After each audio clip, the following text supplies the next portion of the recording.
Kelsey Barrett was a typical Christian woman living in rural Colorado. Patrick Frazee is a cowboy. Kelsey and Patrick met online on a dating site. And that is when they became engaged. Thanksgiving Day in 2018, Kelsey Barrett was getting a few extra things ready for a Thanksgiving dinner. We see the surveillance video of Kelsey. But she doesn't run off, and someone knows where she's at. Just going to the bathroom when he notices something in the corner of his eye, and it's this little speck of red. And he says, wait a minute, is that blood?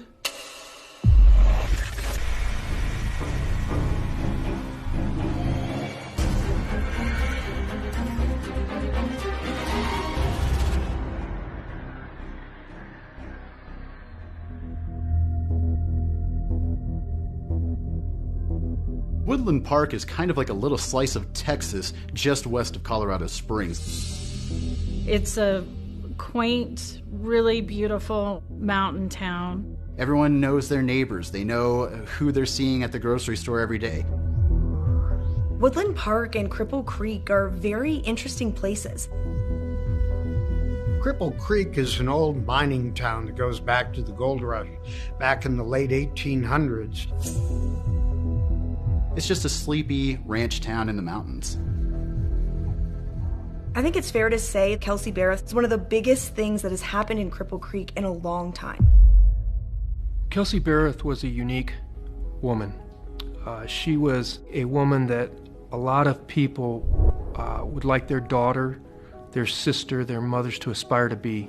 A driven, intelligent, loving, giving mother, family friend, someone that everyone could count on. Kelsey was just a strong young woman. She was very well respected. A typical Christian woman. Faith was very important to Kelsey. She had a passion for aviation. She was a flight instructor down in Pueblo. From an early age, aspired to be a pilot. She wanted to be a crop duster. Her dad had been involved in a family business that grew alfalfa. Kelsey went to Big Bend Community College where she got her private pilot's license and eventually became an instructor. Fantastic pilot, dedicated to the work. Kelsey Barrett would soon secure a job in Pueblo, Colorado with Doss Aviation. The responsibility of the pilot instructors at Doss is to train new pilots from the Air Force Academy, but also international pilots. It's one thing to be a pilot instructor, but it's another thing to be a pilot instructor when you haven't been in the military, but you're also a female. Being a pilot is hard. It's hard to get a job as a pilot. It takes a lot of dedication. It takes a lot of work. And Kelsey put the work in to be a pilot. So Kelsey wasn't originally from Colorado. Kelsey was the oldest of two children to Cheryl and Daryl Barrett. Kelsey grew up in Moses Lake, Washington. What brought Kelsey to Colorado was meeting Patrick Frazee. Patrick Frazee? The best way to describe Patrick Frazee is a cowboy. He's just a good old boy living in Teller County. He was very soft-spoken. His job was ferrying moving horses. He also did horseshoeing, and he spoke like a cowboy. Clint Klein became friends with Patrick Frazee while working at the 2 Mile High Club, which cares for donkeys in Cripple Creek. You got ready for a hoof trimming yourself. About 8 years ago, he ended up becoming the farrier for the donkey herd here in Cripple Creek, and that's how I got to know him. He's 33 years old. He lives in Teller County up on a ranch with his mom. It's a very large property. Patrick he's a real nice guy. He was very dedicated to his work. Kelsey and Patrick met on an online dating app, online service. That was around April of 2016. They had a very short, if you will, internet relationship. She ends up eventually making the step that she's going to move out to Colorado to be with Patrick. It was almost a whirlwind romance. Late April of 2016 to May. Patrick spent a week or so out in Washington with Kelsey, And shortly after that meeting, Kelsey left her job and moved out to Colorado with Patrick. The only time I ever met Kelsey, she came out and actually spent an afternoon a few years back, so I got to talk to her a little bit. And at that point, she wasn't pregnant. Then the next time Patrick was out, we found out that she was pregnant. They had a child together. They were engaged to be married. They had been engaged for a lengthy amount of time. She loved being a mom. We heard from her coworkers how much she enjoyed her job, and she was juggling being a new mom with being a pilot. She was a young mother, but she was fiercely devoted to her daughter, always making sure that she had the best, spent the time with her that she could, and just loved her daughter. It was no small task to commute to this airport. It was some distance away. She had a child that she was caring for and a relationship she was trying to develop even further, even though they had a child and were not married. Though Patrick and Kelsey were engaged and raising a 1-year-old daughter, the couple did not live together. She's living in a townhome in Woodland Park. He's out on his cattle ranch with his mom up in Teller County, but they're not living together. They had been together now since essentially April 2016. It was my understanding that Patrick shared the same dream of Patrick and Kelsey would establish a life together, a family together, a ranching type family, similar to what Kelsey had growing up. According to friends, Patrick was also a devoted father, often bringing their 1-year-old daughter with him to work on the ranch. He was a real good dad. He had a car seat that he kept her in to where he could bundle her up if it got cold. He would have her to where she was never out of his eyesight much. And he took real good care of her, and he was a pretty good dad as far as I'm concerned. He was a great dad. This story begins on Thanksgiving Day, 2018. Kelsey Barrett was getting a few extra things ready for a Thanksgiving dinner. She had talked to her mom that morning, got a recipe for a bread dip that she was going to make. She was at Safeway.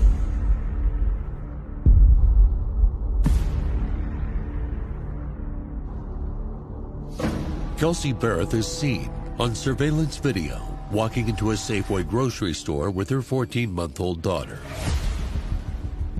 Kelsey Barrett walks into the grocery store and she's got a car seat with her daughter with her. They're going to pick up sweet potatoes so she can make Patrick Frazie's favorite meal. You can see her shopping at Safeway, and you can see her checking out. She bought the ingredients. She bought a poinsettia. Kelsey just vanishes off the face of the earth, and that just doesn't happen.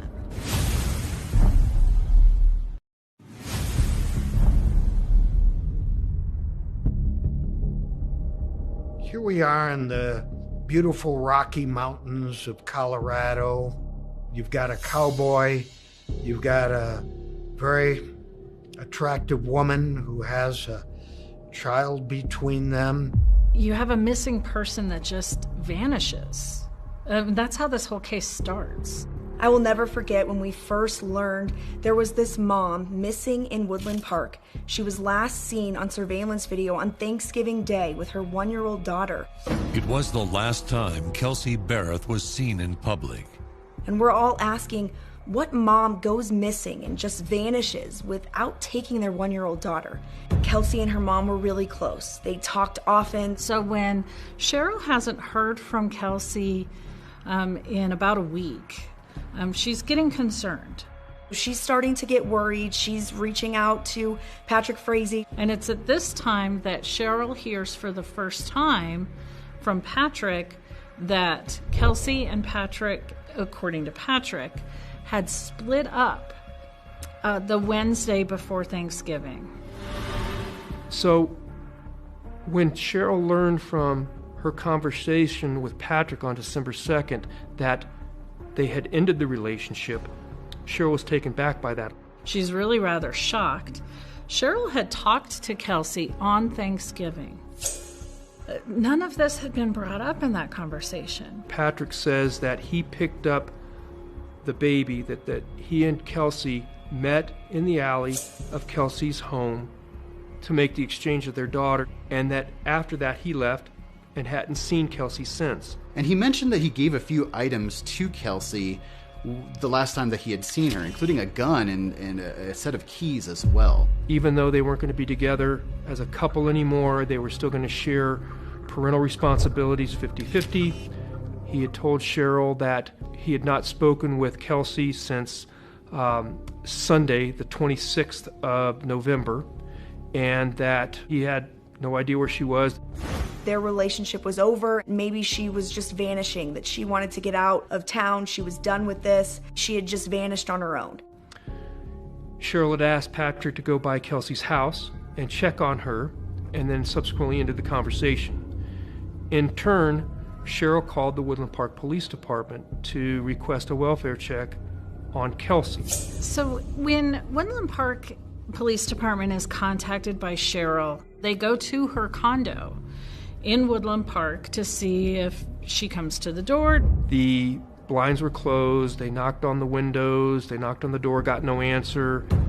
Nothing is really amiss when they go to her condo initially. Both of her cars are still there. They saw no signs of a struggle, no signs of any foul play.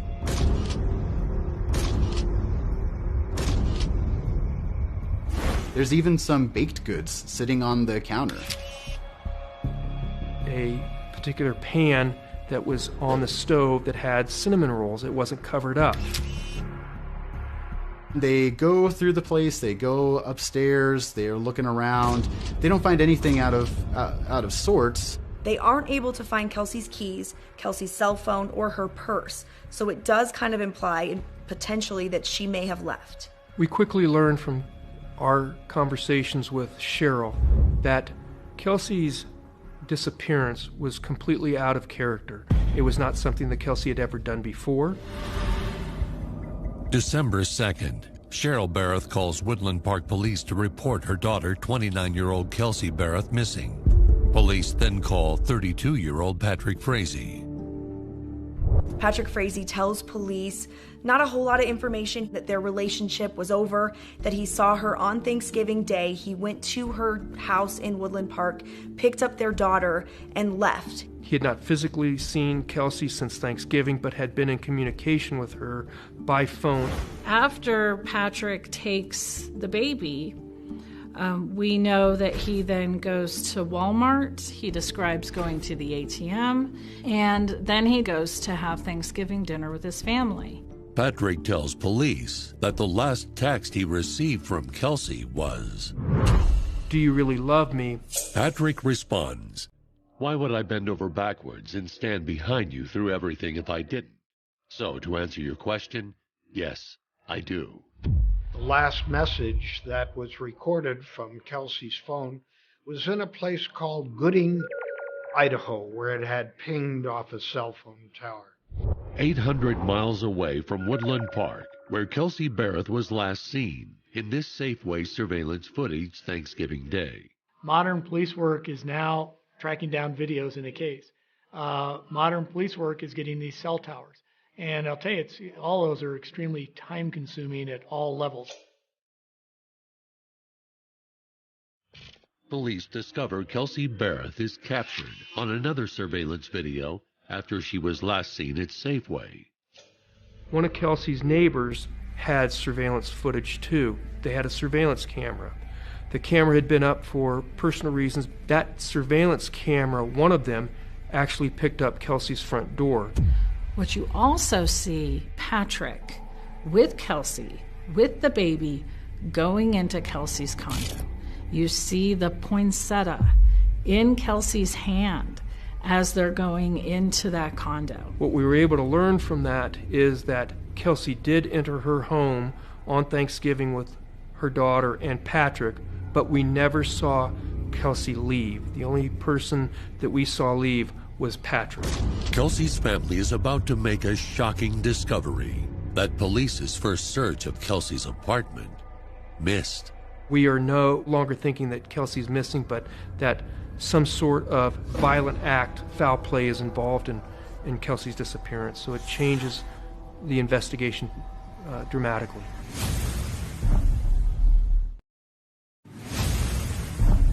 "29-year-old Kelsey Barrett is seen on surveillance video shopping at Safeway on Thanksgiving Day. The father of their child, Patrick Frazee, says he last saw Kelsey 1 hour later at her apartment when he picked up their 1-year-old daughter. And as Kelsey's trail goes cold, her family makes a horrifying discovery. Kelsey's mom, Cheryl, was very concerned and knew something was wrong. She came out to Colorado with Kelsey's brother to look for Kelsey. When Kelsey's family got into the townhouse, they started looking around for anything the police might have missed. There is a weird film on lots of items in Kelsey's condo, like on the TV, on the appliances. It was odd to Cheryl, and she noted it. Cheryl had talked about how there was a particular floor mat in the bathroom that she saw in October that was no longer there. None of Kelsey's clothes were missing. Her toothbrush was still there. Everything that Kelsey would have taken with her was still there. Makeup, clothes. I don't think this ever looks like a Thanksgiving where she was planning to leave town. All indications were that she was planning to be with Patrick Frazee on Thanksgiving, so nothing really seemed to add up that she was planning to vanish. Kelsey's brother woke up one morning and he went to the bathroom and he notices something in the corner of his eye, and it's this little speck of red. And he says, "Wait a minute, is that blood?" When police searched the bathroom, they were able to find blood and fluid all over that bathroom. The bathroom basically glowed. We knew at that point that there had been something that occurred in that bathroom, a very significant bloodletting type, or what we believe to be a bloodletting event. Investigators test the blood for a DNA profile. They were able to use DNA evidence to link that back to Kelsey Barrett. We also know that they found an unknown male DNA and another unknown female DNA in that bathroom. After Kelsey Barrett's disappearance, there was very little information given publicly. Woodland Park Police kind of held their cards closer to their chest. We are treating Kelsey's disappearance as a missing persons case at this time. We have not identified anyone as a suspect and are asking the public for any information that might help us find her. Her mom came out and gave emotional sound at this press conference where she was crying, asking Kelsey to come home. She's not the kind that runs off. This is completely out of character. Someone knows where she's at. Kelsey, we just want you home.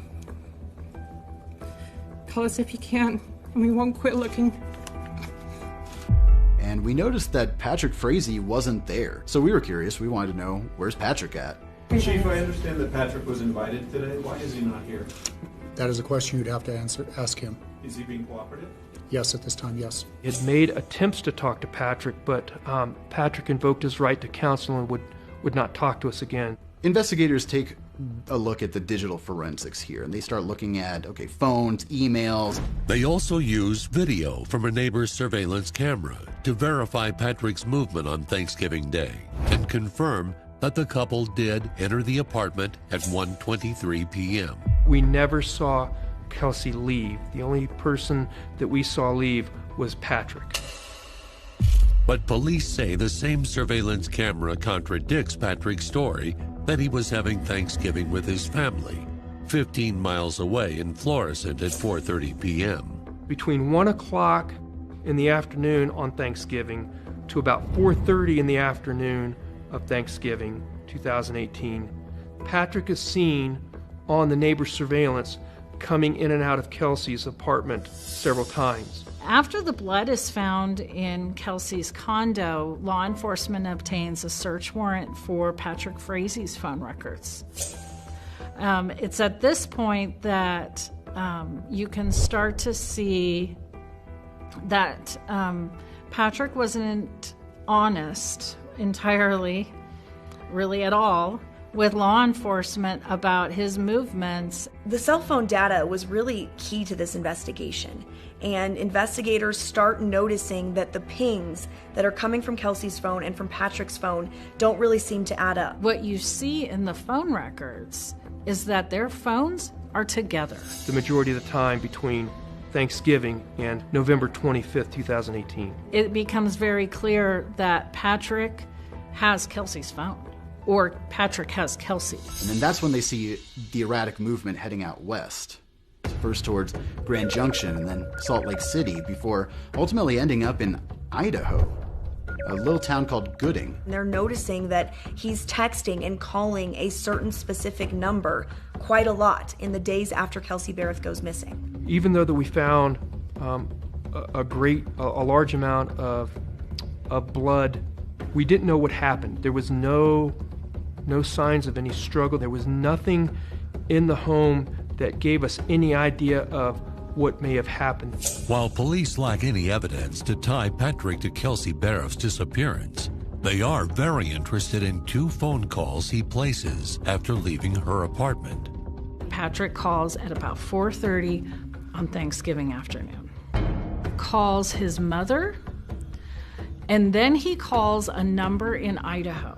And at this point, we have no idea who that is. The 208 number began to take on essentially a life of its own. As police track down the owner of the phone number with the 208 area code, their investigation is about to take a horrifying twist.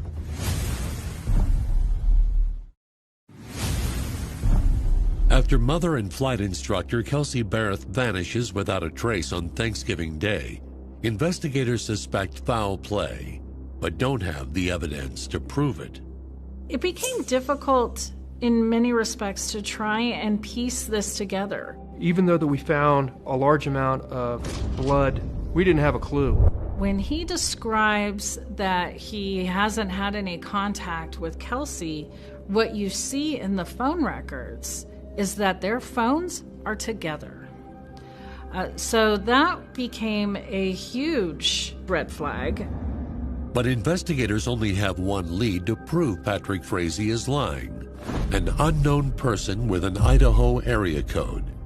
The last person Frazee calls after leaving Kelsey's apartment. The 208 cell phone number was eventually identified to and linked to Crystal Lee Kenny from Idaho. Crystal Lee Kenny was a rodeo queen. She was loved in her community. She was a small town girl. She's a woman that Patrick Frazee knew. They met at a ranch dance. I think it was the Teller County Fairgrounds, in fact. And she was just a rodeo queen, and he was just a country boy. They had a little bit of a romance that was happening. It was kind of off and on again. Crystal was a nurse in Idaho, in Twin Falls, and she had no criminal record. She's a caregiver. She's a mother herself. What she did have seemed to be an obsession with Patrick Frazee. She struck up a relationship with him about a dozen years ago, and it was an on-again, off-again relationship. And it seemed that she was very much so in love with Patrick Frazee and somewhat blinded by that love. Crystal Kenny had gotten married. She had 2 children, but then eventually the relationship with her husband at that time eroded. Crystal and Patrick hooked up again. Then Crystal got divorced and began seeing Patrick. Ultimately, the FBI calls that number and talks to Crystal. They ask her point blank, how do you know Patrick? How do you know Kelsey? And Crystal lies to the FBI. She initially denied having any knowledge of Kelsey, downplayed her relationship with Patrick, pretty much downplayed the whole thing. FBI agents confront Crystal's account with cell phone evidence. We have the cell phone pings showing that you and Patrick Frazee were together in Colorado in the days after Kelsey Berreth went missing. Crystal Lee Kenny begins to change her story. Ultimately tells the FBI that she actually had driven out on Thanksgiving weekend to look at a horse, decided not to get the horse, and then drove back to Idaho. We talked to Crystal and told her that we knew more than she had provided, that we knew that she was lying. Crystal says, I do want to talk to you. There is information essentially that I want to provide, but I need to talk to a lawyer first. Our office and law enforcement speaks with her attorney, and we agree to have Crystal come to Colorado and provide a full, detailed interview and statement about what happened. As Crystal Lee Kenny tells investigators what she knows about Kelsey Berth's disappearance, they are horrified. As these details were coming out, I mean, it was just shocking. We were not expecting any of that. Blood all over the floor. I saw blood up the wall.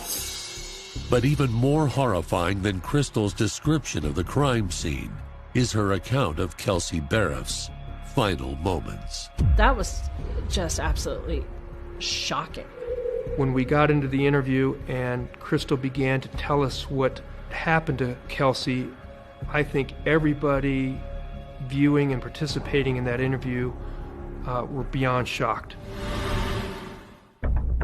Patrick Frazee had reached out to Crystal with a wild plot. It was revealed that he had asked Crystal Lee on 3 separate occasions to go and kill Kelsey Berth. So between August and September 26th is when this whole plan of getting rid of Kelsey began. He's trying to get his mistress to kill the mother of his child for him. Patrick obviously knows that Crystal is a nurse by profession. They talk about things, specifically medication that could be used as a cocktail to kill someone. He says, hey, I've got an idea. Kelsey loves caramel macchiatos. Why don't you slip a little something into her drink? She won't notice it, and then that'll be it. She actually goes to Starbucks, she gets Kelsey Berth's favorite drink, brings it to her townhome in Woodland Park. But at the last second, Crystal backs out of the plan to poison Kelsey. On the second occasion, she was to come by with a pipe. Crystal hasn't gone through with the plan. He's angry. He tells her, you've got one more chance to do this. Bring a baseball bat with you. But after driving nearly 12 hours from Idaho to Colorado for the 3rd time, she doesn't do it. She gets back into the car. She tells Patrick, I can't do this. the next time Crystal hears from Patrick Frazee is after 4:30 p.m. on Thanksgiving Day. And essentially tells her, I need you to come down here and clean up this mess. And she gets in the car and she comes down to Colorado with all of her gear and cleans up the crime scene. Okay, it's 11:15, again on the 21st, December 2018. We're inside Kelsey's apartment with Crystal. Her attorney's with us. When you came in, what did you see? When I first walked in, I saw blood all over the floor. I saw blood up the wall. Saw blood on this wall. Prosecutors were able to take the jury right into Kelsey Barrett's residence through a videotape in which Crystal Lee took them through that townhome and showed them everything that she had seen at the time that she was in there to clean up after the murder. She's wearing an FBI outfit to kind of disguise her. Strangely, Crystal Lee was dressed in a Colorado Bureau of Investigation protective suit. So it almost looked like she was a law enforcement officer, which may have even added to her credibility. But she pointed out, point by point, everything that she saw. And you can see where she's pointing out where she cleaned up blood. It was the spray of from here all the way. I had to clean up underneath here, and it was all down here. She points them to where she left blood, she says deliberately, in the house so that investigators could find it. In the interview, you told us that you had left blood spots. Can you show me where you left those? I know that I didn't get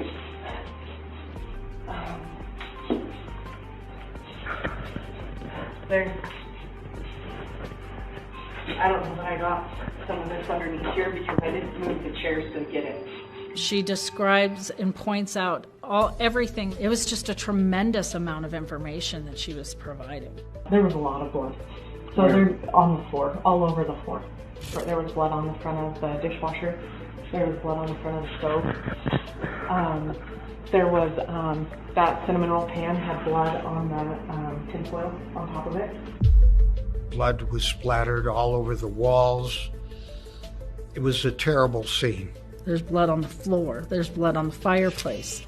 There's blood on a baby gate. There's blood on the TV. There was blood on the chairs. There's blood on this chair. There's blood on the table. There's blood on the Hobby Lobby bag that was sitting there. She describes it taking hours for her to clean all of that up. She describes taking some items from Kelsey's condo with her that she couldn't clean up. I started picking up things that were blood splattered that I would have a hard time getting blood out of. But even more horrifying is Crystal's description of how she says Patrick killed Kelsey. According to Crystal, Patrick told her that they were playing a game, smell or describe the scent of a candle. Patrick, according to Crystal, had placed a sweater around Kelsey's eyes, kind of blindfolded her, and was telling her to guess the scent of the candle. While she was playing this game, that Frazee took out a baseball bat and, quote, swung away, killing her. This all occurred in the living room of Kelsey's home while their daughter was in the back office in a bouncy type chair. Kelsey is blindfolded and she's being beaten to death by her fiance, the man that she thinks is in love with her, and all the while their daughter is in the same house while this is happening. Crystal Lee Kenny also tells investigators that Frazee tells her what Barrows' final words were, and she is telling Patrick to please stop, to please stop. And he doesn't stop. He brutally murders her. After Crystal scrubs down the crime scene and then drives to Sonic near Kelsey's home, where she buys lunch for Patrick and Patrick's daughter. They then retrieve Kelsey's remains, which have been stored in a black tote in a barn Patrick has access to. The container was a black plastic tote that was about this tall and about that wide. We also see in surveillance video at the Conoco gas station. And in that video, you can see Frazee filling up gas containers. They bring it back to Patrick's property and they burn Kelsey's remains on a fire. And this is where the burn occurred. And you could see a distinct, it almost looked like asphalt type of burn scar right where Crystal said it would be. Crystal Lee had taken, at Patrick's direction, Kelsey's phone and transported it back to Idaho, sending messages along the way indicating that she was traveling. The last message that was recorded from Kelsey's phone was in a place called Gooding, Idaho. Today we arrested Patrick Frazee on charges of first-degree murder of Kelsey Barrett. As you can tell from the arrest, sadly, we do not believe Kelsey is still alive. As prosecutors build their case against Patrick Frazee without recovering Kelsey's body. Told a few people before he killed her, if there's no body, there's no crime. He thought that would be the way to get away with it. They offer Crystal Lee Kenny a sweetheart plea deal in exchange for her testimony against Patrick Frazee. They know they made a deal with the devil, but they didn't have a case without Crystal Lee Kenny. But prosecutors are stunned when an unexpected witness steps forward and drops a bombshell in court.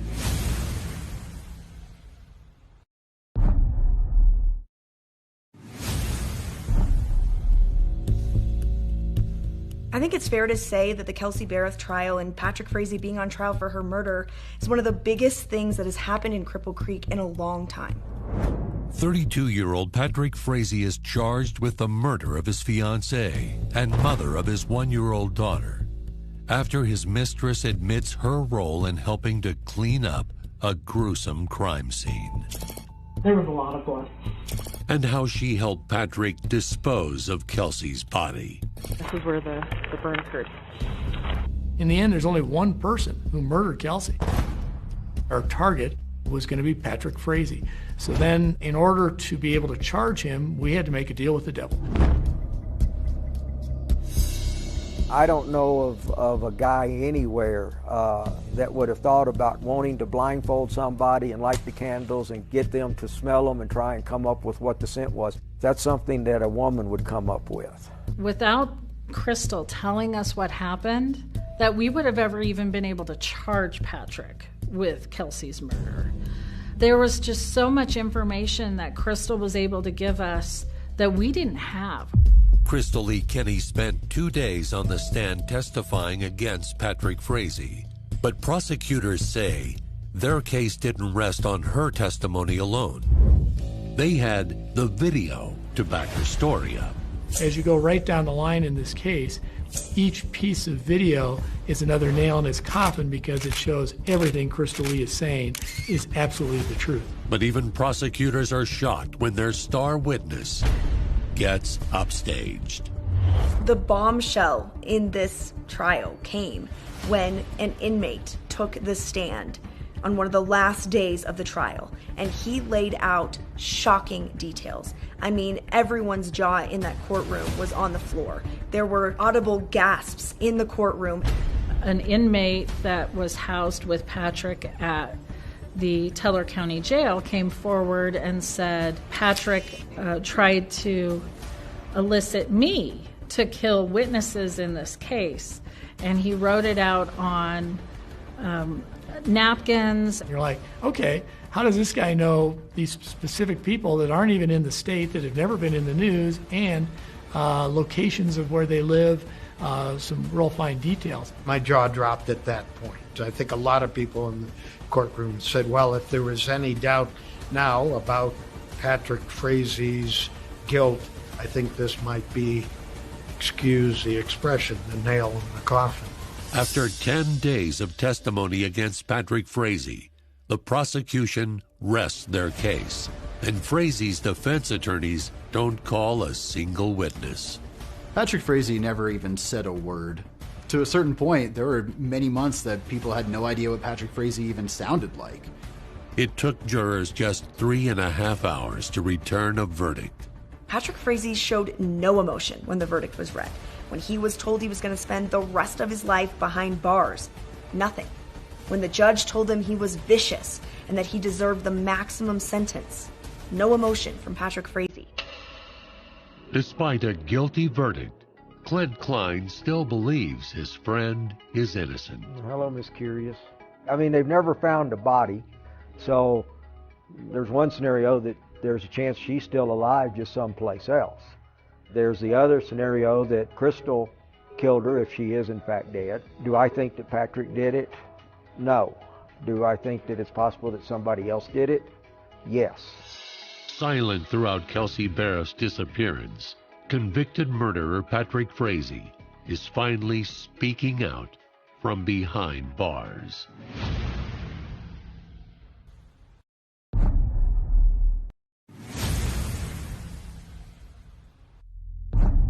After Kelsey Barrett vanishes on Thanksgiving Day, Patrick Frazee is convicted for her murder and sentenced to life without the possibility of parole. And for the first time, he speaks out. This was a letter I received from Patrick Frazee. It's from Colorado Department of Corrections with his name, his prisoner number, and the Arkansas Valley Correctional Facility on it. And he says, let me start by telling you I did not kill Kelsey! Exclamation point. He goes on to say, I need answers too. I want to know where she is. I want my daughter to know the truth. And most of all, I want my daughter to know I did not kill her mother. He says Dan May, the prosecutor, and the media took this story from Crystal and ran with it. The facts didn't line up with the story she told. I can go on for hours showing you that these things didn't live up. Prosecutors disagree, saying Crystal Lee Kenny provided a mountain of evidence. Not only did she give us the evidence, she also gave us the story. Crystal Lee Kenny was initially sentenced to 3 years in prison, the maximum sentence for tampering with evidence, in exchange for her testimony against Patrick Frazee.